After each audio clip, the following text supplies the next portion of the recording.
Why take a day of rest? I mean, we want to train hard, race hard, make the most of every given opportunity we can to better our performance. And surely lazing about is going to be rather counterproductive to that. Well, it is a common misconception that rest is for the lazy. In actual fact, it's for the more intelligent athlete.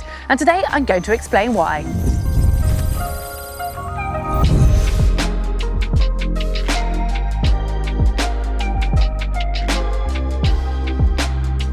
Why rest? When to rest? I mean, what even counts as a rest day? There are so many questions related to this, but we're going to start off by looking at the why. And that comes to the basic training theory that in order to get stronger, fitter, faster, we need to stress our bodies, but then give them time to actually recover. And it's in that recovery time that they'll repair and rebuild and become actually to a higher level or stronger level than we were before the training.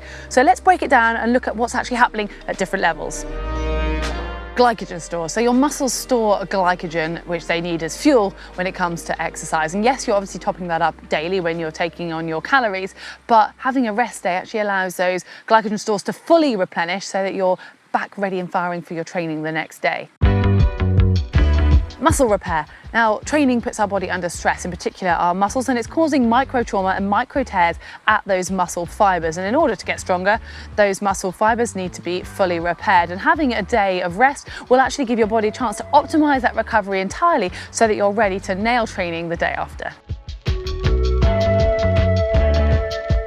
Now, we all get niggles now and then, and if you ignore them, they can end up leading into a more serious injury. But just having one day of rest can let those settle down. And as a result, you can actually save yourself quite a lot of time off, because if that does become a serious injury, you could end up being forced to take several days, even weeks of rest. So giving your body that chance to fully repair properly will reduce the chance of injuries.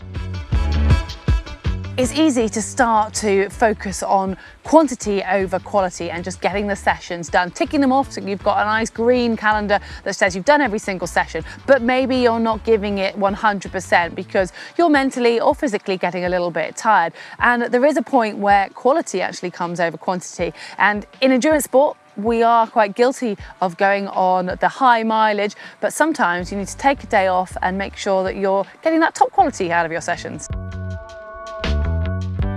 Naturally, as we train, we're putting our bodies under stress, and our bodies react with that by producing higher levels of certain hormones such as cortisol and adrenaline. This isn't an issue as long as they're given the opportunity to drop back down again. If they're continually raised, then you'll start to see signs of fatigue and overtraining. So having a day off will allow your body to just sort of reset and go back to normal with its hormones.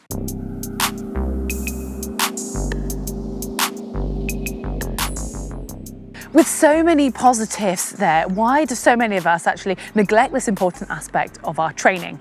Well, poor performance is one of those when it comes to training.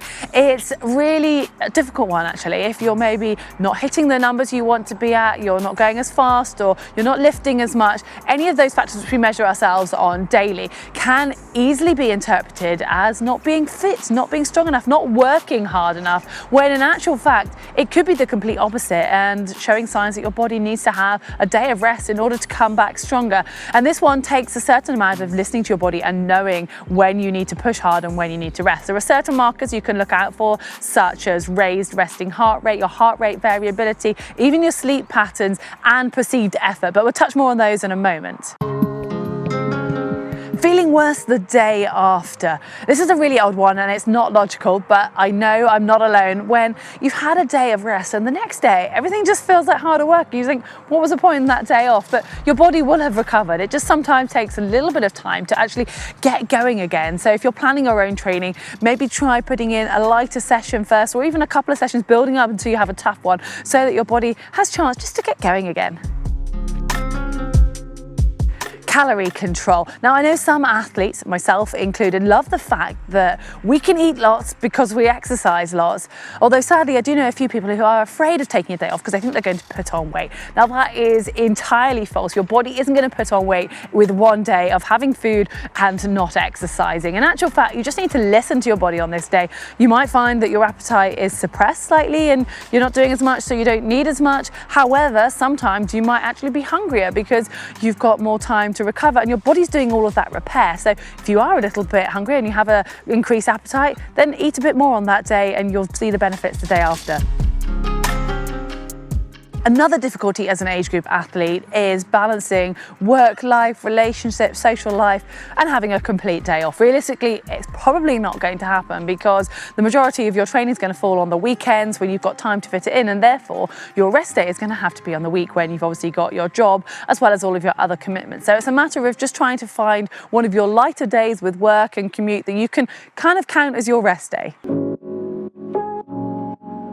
Some coaches like to stick to a pattern for all of their athletes, and it does vary. As a pro modern pentathlete, as a squad, we used to have a sort of slightly shorter day on Wednesday, a half day on Saturday, and a full day off on Sunday. But when it comes to more endurance sports, such as triathlon, you tend to see pros taking a day off every 7 to 10, but that's obviously dependent, and if they're on a training camp or doing a set block, it could definitely be a little bit longer than that. That's pros. As age groupers, it very much depends on what you're balancing with the rest of your life and also how long you've been training and your background in that sport. If you're fairly new to training, then taking at least 2 full days of rest a week is normal, and maybe 2 or 3 easy days or even more time off.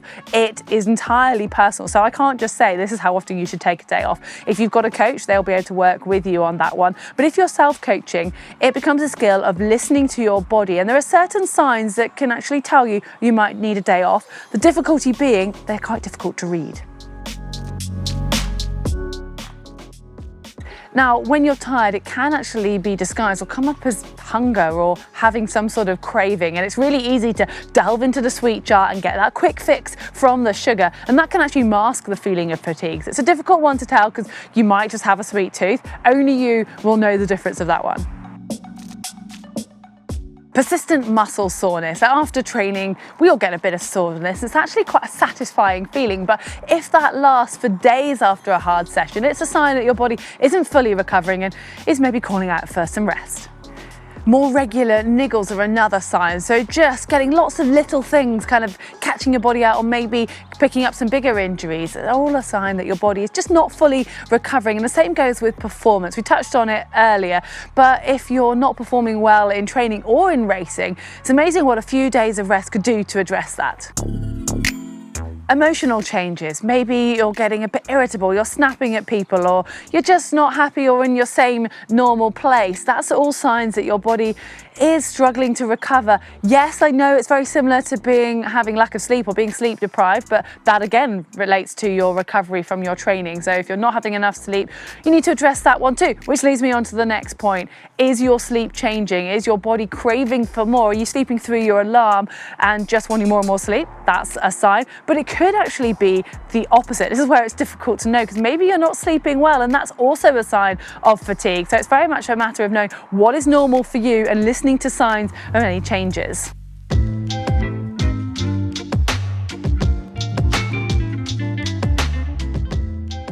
A day off from normal training, and it obviously depends on what is normal for you and whether you need to take a complete day of rest. If it's the pros, they're obviously putting their body through a huge amount of stress with their training, and their day off might well look like sitting on the sofa all day. If, however, you're not stressing your body that much, you might actually want to do some light activity instead. This can't really be prescribed. It's about listening to your body. Yes, I've said this a lot of times, but maybe doing anything that doesn't involve your normal training and is light and very little stress on the body. So going for a walk with your friends, maybe going for a horse ride, or doing some gentle yoga, or even having a dip in the lake. That doesn't, however, mean going for an all-day hike or doing Bikram yoga for a few hours or swimming a certain amount of kilometers. In actual fact, light activity can really suit some people as it can get your body moving and reduce any stiffness and just help with actual general recovery and blood flow. You just need to make sure that it stays nice and gentle. If it involves recording it on your watch and putting it onto Strava, that's a sure sign that it's closer to training and not a restful activity. Diet on rest day is important too. And we've already talked about using that chance to optimize your glycogen stores, but also make sure you've got a good intake of protein as well as all your minerals and vitamins, because you are trying to optimize that recovery. Having plenty of fluid will also help with that. All of that said, I know it's nice to maybe have a less healthy meal every now and then as a bit of a treat. And yes, you need to switch off mentally and physically, so that is important. Just make sure you don't have a key session early that next day, or maybe even have your slightly naughtier meal the evening before your day off, so your body's got full time to digest it. How often and what it looks like is entirely up to you, but implementing a rest day into your training will help prevent burnout and improve consistency, which are the key factors in improving performance. And after all, that's what we're all trying to get to, isn't it? So whatever you do, maybe you can use the opportunity to catch up on all of our GTN videos. Or having said that, it could be a good idea to switch off from triathlon altogether and give your mind and your body a complete break. Hopefully you've enjoyed this. Give us a like and remember to check out our social media channels and give those a follow too.